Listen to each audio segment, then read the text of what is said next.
3 Tips for Your First Month of Marriage by Amber Ginter. 1. Communication is everything. During the last 30 days, I can say with ease that marriage has been both what I expected and what I didn't.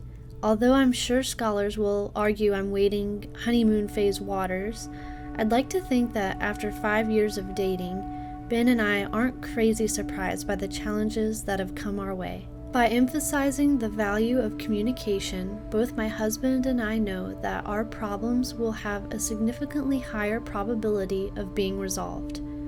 And as our marital counselor has noted, marriage is about navigating and living with all the conflict that often has no solution. Communication in marriage, I've learned, is less about being right and more about taking the time to listen. So, when Ben and I start to discuss or communicate something sticky, we each make it a priority to listen to hear, not listen to respond.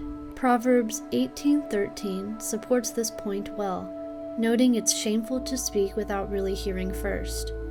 Spouting off before listening to the facts is both shameful and foolish. Communication is everything is valid, not always because of what is said, but because of what is heard. And if we strive to hear our spouse when they speak, rather than immediately correcting, trampling, rebuking, or ignoring their concerns, we will reap a far better reward. One that isn't rooted in prideful ambitions of being right, but in what James 1:19 calls being slow to speak and quick to listen. 2. Remember to laugh.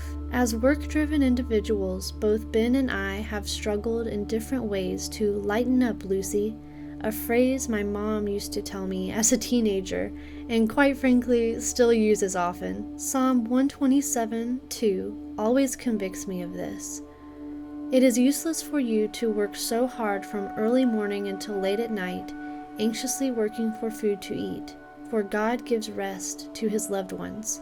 Nevertheless, Ben and I have made strides toward living a more laughter-filled, joyous life, and not because it sounds good or fun, but because we know God wants us to enjoy this beautiful life He's blessed us with. Not only enjoying one another, but basking in the presence of this thing called life we're called to live.